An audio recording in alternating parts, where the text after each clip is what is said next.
அனைவருக்கும் வணக்கம். உங்கள் கிருஷப் அகாடமியிலிருந்து வினிதா.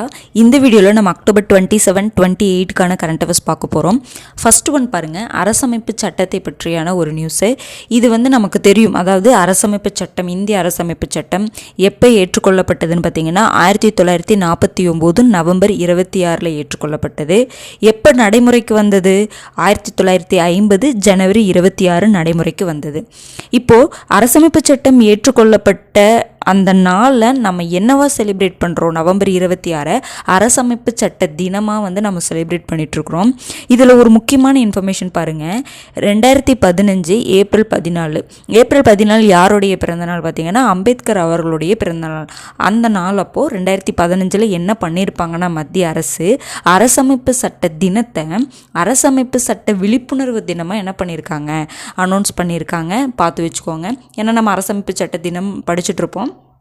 கொஷினில் உங்களுக்கு எப்படி கேட்கலாம், அரசமைப்பு சட்ட விழிப்புணர்வு தினம்னாலும் நமக்கு நவம்பர் 26 தான், அரசமைப்பு சட்ட தினம்னாலும் நவம்பர் 26 தான். பார்த்து வச்சுக்கோங்க. ஓகேங்களா? விழிப்புணர்வுன்னு வந்தோன்னா நம்ம யோசிச்சுட்டு இருக்க வேண்டாம். ஓகேங்களா? அடுத்தது பாருங்கள், குறைவான காற்று மாசு ரொம்ப ரொம்ப முக்கியமானதுங்க. இப்போ நம்முடைய மத்திய மாசு கட்டுப்பாட்டு வாரியம் என்ன பண்ணியிருக்காங்கன்னா இந்தியா ஃபுல்லாக ஆய்வு செஞ்சு எங்கெங்கேயில் குறைவான காற்று மாசு குறைவாக இருக்குது, எந்தெந்த பகுதியில் காற்று மாசு அதிகமாக இருக்குது அப்படின்னு சொல்லிட்டு ஒரு 10 லிஸ்ட்டை சொல்லியிருக்காங்க. அதாவது குறைவான காற்று மாசு உள்ள 10 பகுதி, அதிகமான காற்று மாசு உள்ள 10 பகுதி அப்படிங்கிற மாதிரி பிரித்து கொடுத்துருப்பாங்க. நீங்கள் பார்த்துக்கோங்க. அதில் நம்ம முக்கியமாக ஃபஸ்ட்டு 3 பிளேஸை பார்த்துட்டு நம்ம தமிழ்நாட்டை சேர்ந்து ஏதாவது பகுதி அதில் இடம் பெற்றிருக்கிறதா அப்படிங்கிறத நம்ம பார்ப்போம். ஃபஸ்ட்டு பாருங்கள், இந்த காற்று மாசை எதை வச்சு நிர்ணயிப்பாங்கன்னா அந்த ஏர் குவாலிட்டி இண்டெக்ஸ் AQI, காற்று தர குறியீடுன்னு சொல்லுவாங்க. அந்த குறியீடை வச்சு தான் என்ன பண்ணுவாங்கன்னா நிர்ணயிப்பாங்க. அப்போ அந்த குறியீடு கம்மியாக இருந்துச்சு அப்படின்னா என்ன அர்த்தம்னா அங்கே காற்று மாசு கம்மியாக இருக்குது. அந்த குறியீட்டுடைய வேல்யூ அதிகமாக இருக்குது அப்படின்னா அங்கே காற்று மாசு அதிகமாக இருக்குன்னு அர்த்தம். ஓகேங்களா? பாருங்கள், அப்போ காற்று மாசு குறைவு, அந்த காற்று மாசு குறைவு கொண்ட அந்த 10 பிளேசஸில் ஒரு 3 பிளேசஸ் நம்ம தமிழ்நாட்டை சேர்ந்த பகுதி தான். ஒரு ரொம்ப பெருமைப்படக்கூடிய ஒரு விஷயந்தான். ஓகேங்களா? பாருங்கள், அதுலேயுமே பார்த்தீங்கன்னா ஃபஸ்ட்டு பிளேஸில் நம்ம தான் இருக்கும். ஃபஸ்ட்டு பிளேஸுமே பார்த்திங்கன்னா தமிழ்நாட்டில் இருக்கக்கூடிய ஒரு பகுதி தான் திருச்சி. பல்கலைப்பேரூர் திருச்சி காற்று மாசு குறைவான பகுதியில் ஃபஸ்ட்டு பிளேஸில் இருக்கிறது அதுதான் ரொம்ப ரொம்ப முக்கியமானதுங்க. செகண்ட் என்னென்னு பார்த்தீங்கன்னா பாலசோர் எங்கே இருக்குன்னா ஒடிசா. பாயிண்ட்டு பார்த்துக்கோங்க. இந்த திருச்சியில் அந்த பாயிண்ட் இருக்குது பார்த்தீங்களா 20, அந்த ஏர் குவாலிட்டி இண்டெக்ஸ் பார்த்திங்கன்னா 20, அந்த பாயிண்ட்டு ஃபஸ்ட்டு 3 பிளேசஸ்க்குமே நம்ம என்ன பார்த்துக்கணுன்னா அந்த பாயிண்ட்டை பார்த்து வச்சுக்கணும். ஏர் குவாலிட்டி இண்டெக்ஸ் எவ்வளோ இருக்குன்ட்டு. பாலசோர் ஒடிசா பார்த்தீங்கன்னா 23, ஐசால் மிசோரம் பார்த்தீங்கன்னா 25. அடுத்து பாருங்கள், 7வது இடத்துல மதுரை இருக்குது, 4வது இடத்துல ராமநாதபுரம் இருக்குது. அந்த பாயிண்ட்டை பார்த்து வச்சுக்கோங்க. 29, ராமநாதபுரம் 25. அப்போ 10 பிளேஸில் 3 பிளேஸ் தமிழ்நாட்டை சேர்ந்த பகுதிகள். ஓகேங்களா? பார்த்து வச்சுக்கோங்க. 3, அதாவது இந்த 5 பிளேஸுமே ரொம்ப முக்கியமானது. ஃபஸ்ட்டு 3 ரொம்ப முக்கியம். அதுக்கப்புறம் தமிழ்நாட்டில் என்னென்ன பகுதி இருக்குங்கிறது ரொம்ப முக்கியம். ஃபஸ்ட்டு 3ல் அந்த ஏர் குவாலிட்டி இண்டெக்ஸ் அந்த குறியீடு இருக்குது பார்த்திங்களா, அது ரொம்ப முக்கியம். ஓகேங்களா? அடுத்தது பாருங்கள், காற்று மாசு அதிகமாக இருக்கக்கூடியதில் 3 பிளேசஸ் எதுன்னு பாருங்கள். டெல்லி நமக்கு தெரிஞ்சது தான். அதிகமாக காற்று மாசு ஏற்படுற காரணமே, அதாவது ஏற்பட்டு இருக்கக்கூடிய பிளேஸ்ன்னு பார்த்திங்கன்னா டெல்லி தான். அதற்கு காரணம் என்ன சொல்கிறாங்க? அங்கே இருக்கக்கூடிய வாகன போக்குவரத்து நெரிசல் அதிகமாக இருக்குது, மக்கள் தொகை அதிகமாக இருக்குது. அதுபோக மெயினான காரணம் அந்த பஞ்சாப், ஹரியானா, உத்தரப்பிரதேசில் அந்த அறுவடைக்கு பின்னான அந்த இதெல்லாம் என்ன பண்ணுறாங்க அப்படின்னா விவசாய கழிவுகளை என்ன பண்ணிடுறாங்க, எரிச்சிட்றாங்க. அந்த எரிக்கிறதுனால என்ன ஆகுது, அந்த புகையெல்லாம் அந்த பனியில் சேர்ந்துட்டு அந்த என்ன சொல்லுவாங்கன்னா பனிப்புகை அப்படிங்கிற நம்ம பார்த்தோம் இல்லைங்களா. அப்போ அது ஸ்மாக் அப்படின்னு சொல்லுவோம். அது சேர்ந்துட்டு பொல்யூஷன் காற்றில் என்ன ஆகுதுன்னா காற்றில் பொல்யூஷன் ஏற்படுத்துதுன்னு நம்ம பார்த்தோம் முன்னாடியே. அதுதான் ரீசன். அதோட வேல்யூ பார்த்திங்கன்னா 306. பார்த்துக்கோங்க, டெல்லி 306, மீரட் யூபி பார்த்திங்கன்னா 293, காசியாபாத் யூபி பார்த்திங்கன்னா 272. அப்போ ஃபஸ்ட்டு இருக்கிறது காற்று மாசு பார்த்திங்கன்னா கம்மியாக இருக்கிறது திருச்சியில் இருக்கக்கூடிய அந்த பல்கலைப்பேரூர். லாஸ்ட்டாக இருக்கிறது அப்படின்னு பார்த்திங்கன்னா டெல்லி 306 அந்த வேல்யூ. மீரட் யூபியில் இருக்கிறது 293, காசியாபாத் யூபி 272. அந்த வேல்யூ எல்லாமே பார்த்து வச்சுக்கோங்க. ஏன்னா இந்த காற்று மாசை பற்றி கேட்கும் பொழுது மெயின்ஸில் கேட்டாங்கன்னு வச்சுக்கோங்க, இதெல்லாம் நீங்கள் எழுதலாம். அதாவது எந்த பிளேசஸ்லாம் இப்படி இருக்குது, ஏன் வந்து டெல்லியில் வந்து இந்த காற்றுத்தரை இந்த குறியீடெல்லாம் நம்ம எழுதும் பொழுது இன்னுமே என்ன பண்ணலான்னா நம்ம யூனிக்கான இன்ஃபர்மேஷன் தர மாதிரி ஆகும் இந்த குறியீடெல்லாம். ஏன்னா நம்ம ஞாபகம் வச்சு எழுதுகிறோம் பார்த்தீங்களா, அப்போ அதுக்கெல்லாம் வந்து நமக்கு ஒரு நல்ல மார்க் கூட கிடைக்கலாம். ஓகேங்களா, பாருங்கள். அப்போ காற்றுத்தர குறியீடு இப்போ நம்ம சொல்கிறோம்ல, இப்போ 20, 23, 29, 25 அப்படின்னு சொல்லி அந்த காற்றுத்தர குறியீடு சொல்கிறோம் இல்லைங்களா, அதை வச்சு காற்று மாசு எப்படி இருக்குன்னு தெரிஞ்சுக்கிறாங்க. எப்படி இருக்குன்னு பாருங்கள். இப்போ 0லேருந்து 50க்குள்ளே இருக்குது. அந்த காற்றுத்தர குறியீடு 0லேருந்து 50க்குள்ளே இருக்குன்னா சிறப்பாக இருக்குது, பரவாயில்ல, எந்த பிரச்சனையும் இல்லை. குறைவான பாதிப்பு அதுதான் அது. அப்போ பாருங்கள், அப்போ வந்து பாருங்கள் திருச்சி எவ்வளோங்க, 20, 0 to 50க்குள்ளே தானே இருக்குது. அப்போ நல்ல பரவாயில்ல. அப்போ 23, 25 இது எல்லாமே பரவாயில்ல. புரிஞ்சுதுங்களா? அதான் 0 to 50 வரைக்கும் இருந்துச்சுன்னா சிறப்பு, குறைவான பாதிப்பு தான் ஏற்படும். அப்போவுமே சிறப்பாக இருந்தாலும் பார்த்துக்கோங்க, குறைவான பாதிப்பு தான். அடுத்தது பாருங்கள், அப்போது பாதிப்பு இருக்கும் ஆனால் குறைவு. 51 to 100 அந்த குறியீடு அது இருந்துச்சுன்னா திருப்திகரம், ஓகே பரவாயில்ல அப்படிங்கிற மாதிரி சொல்லலாம். எளிதில் அலர்ச்சி ஏற்படக்கூடியவர்களுக்கு மூச்சு விடுவதில் சிறு சிரமம். திருப்திகரம் தான், ஆனால் சிலருக்குலாம் அலர்ஜி சீக்கிரம் ஏற்படும் பார்த்தீங்களா, அவங்களுக்குலாம் வந்து மூச்சு விடுறதுக்கு இந்த வேல்யூவில், இந்த காற்றுத்தர குறியீடு இந்த வேல்யூவில் இருந்துச்சுன்னா சிரமம் அப்படிங்கிற மாதிரி சொல்கிறாங்க. 101 to 200 இருந்துச்சுன்னா மிதமானது, மீடியம் தான், மாட்ரேட் தான். நுரையீரல், ஆஸ்துமா மற்றும் இருதய நோய் பாதிப்புடையவர்களுக்கு மூச்சு விடுவதில் சிரமமாயிரும். இந்த வேல்யூவில் இருந்துச்சுன்னா இவங்களுக்கெல்லாம் மூச்சு விடுவதில் என்ன ஆயிரும் அப்படின்னா சிரமம். இப்போவே பார்த்தீங்கன்னா நிறைய பேர்த்துக்கு நீங்கள் வந்து பார்த்துருந்தா தெரிஞ்சிருக்கணும், இப்போ நிறைய பேர்த்துக்கு இந்த மாதிரி மூச்சு விடுறதுக்கு சிரமமாகுது. சம்மந்தமே இல்லாமல் சில டைம் வந்து அந்த மாதிரி ஆகும். அதுக்கு காரணமே பார்த்திங்கன்னா இந்த பொல்யூஷன் அப்படிங்கிற மாதிரி சொல்கிறாங்க. அடுத்து பாருங்கள், 201லேருந்து 300 மோசம், ஒரு மோசம் தான் சொல்கிறாங்க. அதிகப்படியான மக்களுக்கு என்ன ஆகும், எல்லாத்துக்குமே இந்த நோய் இருக்கிறவங்களுக்கு அப்படின்லாம் கிடையாது, எல்லாத்துக்குமே வந்து என்ன ஆகும்னா மூச்சு விடுவதில் சிரமம் ஏற்படும்.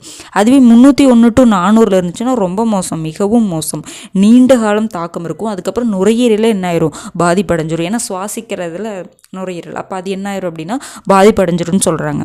401 to 500 பார்த்திங்கன்னா கடுமையான பாதிப்பு. இந்த கடுமையான பாதிப்பில் என்னென்னா ஆரோக்கியமான நபர்களுக்கு கூட முடியாமல் போயிடும் அப்படிங்கிற மாதிரி சொல்லியிருப்பாங்க. ஆரோக்கியமான நபர்கள் ஏற்கனவே பல்வேறு நோய் பாதிப்புடைய நபர்களை மிக கடுமையாக பாதிக்கும். புரிஞ்சுதுங்களா? அப்போ இந்த வேல்யூ ரொம்ப முக்கியங்க, சரிங்களா? இந்த வேல்யூ இதை கொடுத்துட்டு கூட ஸ்டேட்மெண்ட்டில் கேட்கலாம். அதனால் இது ஃபுல்லாகவே அப்படியே வந்து நீங்கள் எழுதி வச்சுக்கோங்க. இதில் எந்த பாயிண்ட்டையுமே மிஸ் பண்ணாதீங்க, ஓகேங்களா? ரொம்ப ரொம்ப முக்கியமானது, ஓகேங்களா? அடுத்தது பாருங்கள், இராணுவ விமான உற்பத்தி ஆலை எங்கே அமைக்க போகிறாங்க அப்படின்னா, இது பார்த்திங்கன்னா இது தனியார், இந்தியாவிலேயே முதல் தனியார் இராணுவ விமான உற்பத்தி ஆலை எங்கே அமைக்க போகிறாங்கன்னா குஜராத்தில். எந்த நிறுவனம் பார்த்திங்கன்னா டாடா குழுமத்தில் இருக்கக்கூடிய டாடா அட்வான்ஸ்டு சிஸ்டம்ஸ் நிறுவனம் தான் வந்து இந்த ஆலையை வந்து அமைக்க போகிறாங்க. விமான உற்பத்தி ஆலை இருந்தாலும் முதல் தனியார் விமான உற்பத்தி ஆலை வந்து இதுதான் எங்கே அமைக்க போகிறாங்க, குஜராத்தில். இந்த ஆலையில் என்ன பண்ண போகிறாங்கன்னா C-225 ரக விமானம், அந்த விமானத்தை என்ன பண்ண போகிறாங்கன்னா இந்த ஆலையில் வந்து தயாரிக்க போகிறாங்க.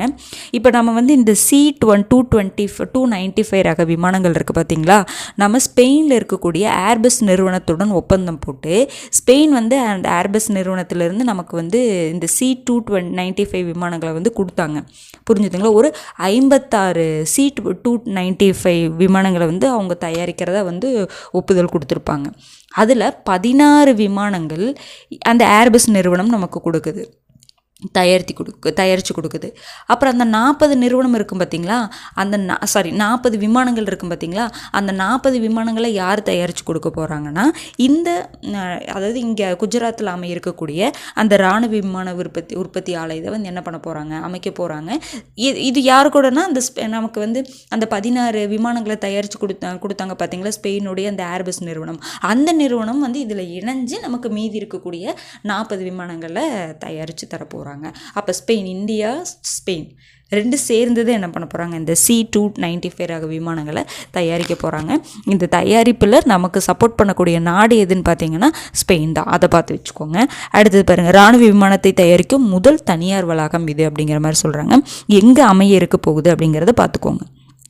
அடுத்தது பாருங்கள், இப்போ இந்தியாவுக்கும் சீனாக்கும் வந்து இந்த எல்லை பிரச்சனையில் வந்து ஓரளவுக்கு சமாதான பேச்சுவார்த்தை நடந்து அங்கே அவங்கவுங்க கண்ட்ரிஸ் இருக்கக்கூடியவங்களாம் என்ன பண்ணுறாங்க, படை விலக்கல் வந்து பண்ணிகிட்டு இருக்கிறத நம்ம பார்த்துட்டு இருந்தோம். ஓகேங்களா? அதனால் என்ன பண்ணியிருப்பாங்கன்னா, இந்தியாவுக்கும் சீனாக்கும் இந்த எல்லை பிரச்சனையில் ஒரு சமாதானமாக போனது ஒரு நல்ல விஷயந்தான் அப்படிங்கிற மாதிரி சொல்லிட்டு 2 கண்ட்ரியை வந்து கம்பேர் பண்ணியிருப்பாங்க பாருங்கள். அதாவது 2 கண்ட்ரிலையுமே பார்த்தீங்கன்னா 140 கோடிக்கு மேற்பட்டவர்கள் மக்கள் இருக்காங்க. மக்கள் தொகை அவ்வளோ இருக்குது. 2க்குமே 140 கோடி தாண்டிருச்சு. ஓகேங்களா?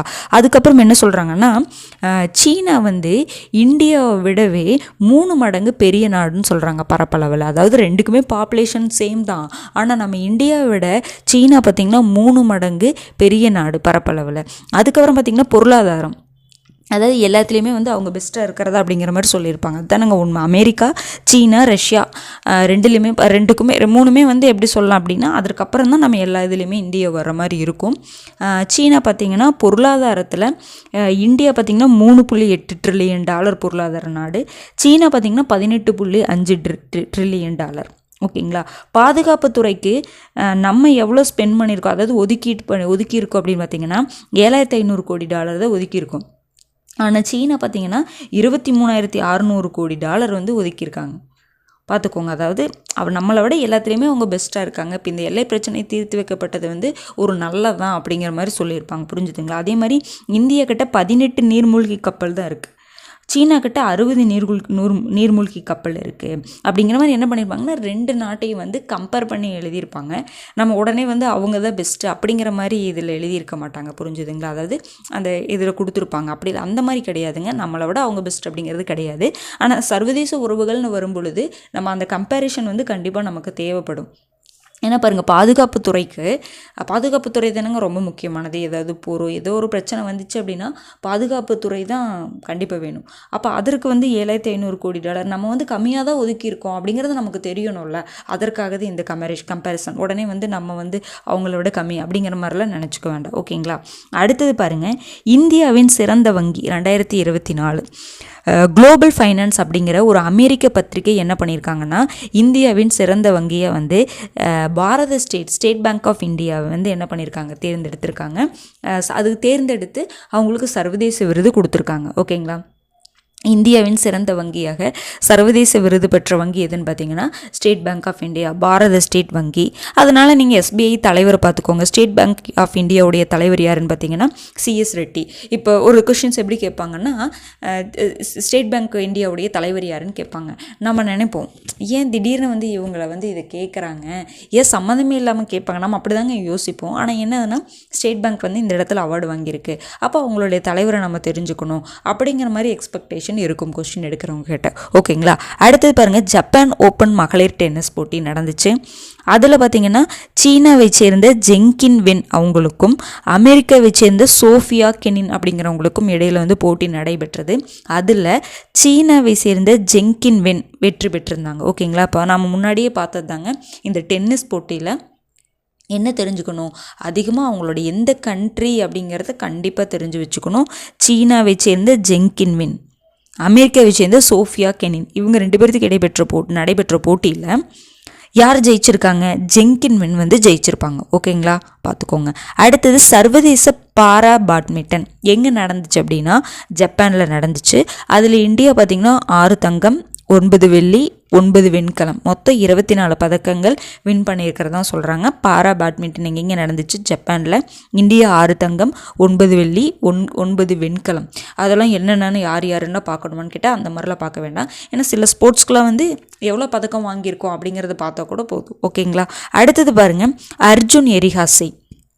இவங்க யாருன்னு பார்த்தீங்கன்னா உலக அளவில் செஸ் போட்டியில் 2800 ELO அந்த பாயிண்ட் சொல்லுவாங்க, அதையே கடந்த 16வது வீரர், அந்த பாயிண்ட்டை கடந்த 16வது வீரர் அப்படிங்கிற மாதிரி சொல்கிறாங்க. உலக அளவில் இவருங்க வந்து 16வது வீரர், இந்திய அளவில் 2வது வீரர். அப்போ இந்தியாவில் ஃபஸ்ட்டு யார் இருந்தாங்கன்னு பார்த்திங்கன்னா விஸ்வநாதன் ஆனந்த். இந்தியாவிலேயே ஃபஸ்ட்டு வந்து இந்த 2800 ELO பாயிண்ட்டை கடந்தவங்க யாருன்னு பார்த்தீங்கன்னா விஸ்வநாதன் ஆனந்த் தான். 2வது யாருன்னா இவங்க தான், அர்ஜுன் எரிஹாசி. உலக அளவில் பார்த்தீங்க அப்படின்னா இவங்க 16வது வீரர், இந்த பாயிண்ட்டை கடந்த 16வது வீரர். ஓகேங்களா? ரொம்ப முக்கியமானதுங்க, பார்த்துக்கோங்க. அடுத்தது பாருங்கள், இப்போ நமக்கு தெரியுங்க இந்த சர்வதேச போர் வந்து போர் தாக்கத்தினால என்னென்னலாம் பாதிப்புகள் ஏற்பட்டுச்சு ரஷ்யா உக்ரைனுக்கும், அப்புறம் ஹமாஸ் பிரச்சனை, இந்த மாதிரி இஷ்யூனால எவ்வளோ பேர் பாதிக்கப்பட்டிருக்காங்க அப்படிங்கிறத பாருங்கள். ரஷ்யாவுக்கும் உக்ரைனுக்கும் நடந்த போர்னால் உக்ரைனுடைய மக்கள் தொகை, இது வந்து உக்ரைனுடைய மக்கள் தொகை 2022 4.3 கோடி மக்கள் தொகை இருந்துச்சுங்க உக்ரைனில். இப்போ 2024 3.5 கோடி. பார்த்துக்கோங்க, கிட்டத்தட்ட 1 கோடி. அவ்வளோ பேர் என்ன இருக்காங்க, இறந்துருக்காங்க. புரியுதுங்களா? மக்கள் தொகை இவ்வளோ குறைஞ்சிருக்கு. அடுத்தது பாருங்கள், 80 லட்சம் பேர் வந்து புலம்பெயர்வு, அதாவது இறந்துருப்பாங்கன்னா 1 கோடியில் ஒரு சிலர், அதாவது 1 கோடி ஃபுல்லாகவே இறந்துட்டாங்கன்னு சொல்ல முடியாது. என்ன பண்ணியிருப்பாங்க, இடப்பெயர்வு வேறு கண்ட்ரிஸுக்கு போயிருப்பாங்க. புரிஞ்சுதுங்களா? கால்வாசி பேர் இறந்துருப்பாங்க. அது போக பார்த்திங்கன்னா 80 லட்சம் பேர், 80 லட்சம் மேற்பட்டவர்கள் என்ன பண்ணியிருக்காங்க, இடப்பெயர்வு ஆயிருக்காங்க அப்படிங்கிற மாதிரி சொல்கிறாங்க. மீதி இருக்கிறவங்களும் என்ன இறந்துருக்காங்கன்னு அர்த்தம். புரிஞ்சுதுங்களா? அடுத்தது பாருங்கள், இஸ்ரேல் விஸ் ஹமாஸ், இஸ்ரேலுக்கும் ஹமாஸ் அவங்களுக்கு இடையிலான அந்த போரில் 2023 பாலஸ்தீனத்தில் 38.8% பேர் வறுமை கோட்டுக்கு கீழே இருந்தாங்க. 2024 74.3 பேர், 3%. பார்த்துக்கோங்க எவ்வளோ வேரியேஷன். 38 எங்கே இருக்குங்க, 74 எங்கே இருக்குங்க. பார்த்துக்கோங்க, அவ்வளோ பர்சன்டேஜ் வந்து வறுமை கோட்டுக்கு கீழே போயிட்டாங்க அப்படிங்கிற மாதிரி ஐநாவே தெரிவிச்சிருக்காங்க. புரிஞ்சுதுங்களா? அதாவது இந்த ரஷ்யாவிஸ் உக்ரைன் போர்னால மக்கள் தொகை குறைஞ்சிருக்கு. 80 லட்சம் பேர் வந்து புலம் பெயர்ந்தாலும் மீதி இருக்கிறவங்க இறந்துருக்காங்கன்னு அர்த்தம். புரிஞ்சுதுங்களா? அடுத்தது பார்த்திங்கன்னா இஸ்ரேல் விஸ் ஹமாஸில் அந்த போரில் பார்த்திங்கன்னா 38.8% பேர் வறுமை கோட்டுக்கு கீழே போயிட்டாங்க பாலஸ்தீனத்தில். அதாவது அப்போது 2023 இருந்தாங்க 38.8% பேர் வறுமை கோட்டுக்கு கீழே இருந்தாங்க. 2024 74.3% பேர் என்ன ஆயிட்டாங்க, வறுமை கோட்டுக்கு கீழே போயிட்டாங்க. அப்போ பாருங்கள், இதனால் எவ்வளோ பெரிய பாதிப்புகள் ஏற்படுது பார்த்து வச்சுக்கோங்க. அடுத்தது பாருங்கள், இந்திய இராணுவ தளவாடங்கள் ஏற்றுமதி. அதாவது இந்திய இராணுவ தளவாடங்கள் ஏற்றுமதியில் இந்தியா பார்த்திங்கன்னா 100க்கும் மேற்பட்ட நாடுகளுக்கு ஏற்றுமதி செஞ்சிட்ருக்காங்க இராணுவ தளவாடங்கள். அதில் ஃபஸ்ட்டு யார் இருக்காங்கன்னா அமெரிக்கா, செகண்ட் வந்து ஃப்ரான்ஸு, தேர்டு வந்து அர்மேனியா. அப்போ நம்ம வந்து அமெரிக்காவுக்கு, நம்ம எல்லா நாடுகளுக்கும் 100க்கும் மேற்பட்ட நாடுகளுக்கு வந்து ஏற்றுமதி பண்ணிகிட்ருக்குறோம். அதில் அதிகமாக ஏற்றுமதி எந்த நாடுக்கு பண்ணுறோன்னா அமெரிக்கா, அடுத்தது ஃப்ரான்ஸ், அப்புறம் அர்மேனியா. ஓகேங்களா? அடுத்தது பாருங்கள், அவ்வளோதாங்க. புரிஞ்சுதுங்களா? அவ்வளோதாங்க. என்னென்னங்க பார்த்தோம், இந்த தளவாடங்கள் ஏற்றுமதி பார்த்தோம். அடுத்தது பார்த்திங்கன்னா இந்த ரஷ்யாவிஸ் உக்ரைன் போர், இந்த இதனால் என்னென்னலாம் பாதிப்பு. அடுத்தது அர்ஜுன் எரிகாசி, அவங்க செஸ் போட்டியில் வந்து இந்த 2800 ELO பாயிண்ட்டை கடந்த 16வது வீரர்னு பார்த்தோம். சர்வதேச பேரா பேட்மிண்டனை பற்றி, ஜப்பான் ஓப்பன் மகளிர் டென்னிஸ் போட்டி. அடுத்தது பாரத் ஸ்டேட் வங்கி வந்து இந்தியாவின் சிறந்த வங்கியாக தேர்ந்தெடுக்கப்பட்டிருக்கு. அடுத்தது இந்தியாவும் சீனாவும் வந்து அந்த கம்பேர் பண்ணியிருப்பாங்க. இதெல்லாம் வந்து நீங்கள் மெயின்ஸுக்கு யூஸ் பண்ணிக்கலாம். அடுத்தது பார்த்திங்கன்னா முதல் தனியார் விமான உற்பத்தி ஆலை வந்து குஜராத்தில் அமைச்சிருக்காங்க. அடுத்தது இந்த காற்று தர குறியீடு, ரொம்பவே ஒரு முக்கியமான ஒரு கொஷின். அதில் தமிழ்நாட்டில் என்னென்ன பிளேஸில் வந்து காற்று மாசு குறைவாக இருக்குன்னு பார்த்து வச்சுக்கோங்க. அடுத்தது அரசமைப்பு சட்டம். இது எல்லாமே இன்றைக்கி கொடுத்தது எல்லாமே பார்த்திங்கன்னா ரொம்ப ரொம்ப முக்கியமானதுங்க. ஓகேங்களா? டெய்லி அப்பப்போ வரக்கூடிய நியூஸை வந்து எழுதி வச்சுக்கோங்க, நோட் பண்ணி வச்சுக்கோங்க. ஒரு இதாக விடாதீங்க, கரண்ட் அஃபேர்ஸ் தானே, எந்த சப்ஜெக்ட்டுமே அந்த மாதிரி விடாதீங்க. கரண்ட் அஃபேர்ஸ் தானே, தமிழ் தானே அப்படிங்கிற மாதிரி எந்த சப்ஜெக்ட்டுமே விடவே கூடாதுங்க. நீங்கள் நோட் பண்ணி வச்சுக்கோங்க, டெய்லி பார்த்து எழுதி வச்சுக்கோங்க. அதாவது டெலிகிராம் சேனலில் நம்ம தனியாக வந்து செப்பரேட்டாக வந்து டெலிகிராம் சேனலில் கரண்ட் அஃபேர்ஸ் வந்து போட்டுட்ருக்குறோம். டெய்லி பேசிஸில் வந்து நியூஸ் பேப்பரில் இருக்கக்கூடிய இன்ஃபர்மேஷன் எல்லாம் வந்து நம்ம நியூஸ் பேப்பர் அப்படியே பேப்பர் கட்டிங்காக போட்டுட்ருக்கோம். ஓகேங்களா? அதுக்கு அடுத்தது என்ன பண்ணுறோம் அப்படின்னா, இந்த பிடிஎஃப் இருக்குது பார்த்திங்களா, இந்த பிடிஎஃப் வந்து அதில் வந்து அன்னன்னைக்கே போஸ்ட் பண்ணிகிட்ருக்கோம். ஓகேங்களா? நீங்கள் என்ன பண்ணிக்கோங்கன்னா, ஒரு டைம் அந்த நோட்ஸை பார்த்துட்டு, அந்த நியூஸ் பேப்பர் கட்டிங்ஸ்லாம் படிச்சுட்டு அந்த நோட்ஸை எழுதிட்டு நீங்கள் கவனித்தாலும் ஓகே தான். இல்லை கவனிச்சுட்டு உங்களுக்கு பிடிச்ச மாதிரி நீங்கள் எழுதிட்டாலும் ஓகே தான். அதாவது உங்களுக்கு புரிஞ்ச மாதிரி நீங்கள் எழுதிட்டாலும் ஓகே தான். ஓகேங்களா? அதாவது கரண்ட் அஃபேர்ஸ் சேனலில் டெலிகிராமில் கரண்ட் அஃபேர்ஸ் சேனலில் ஜாயின் ஆகாதவங்க கீழே டிஸ்கிரிப்ஷனில் டெலிகிராம் சேனலுடைய லிங்க் கொடுத்துருக்கோம். அதில் என்ன பண்ணிக்கோங்கன்னா, கிளிக் பண்ணி ஜாயின் பண்ணிவிட்டு டெய்லி வரக்கூடிய அப்டேட்ஸ் எல்லாம் வந்து நோட் பண்ணிகிட்டே வாங்க. ஓகேங்களா? நன்றி. அடுத்த வீடியோவில் சந்திக்கலாம்.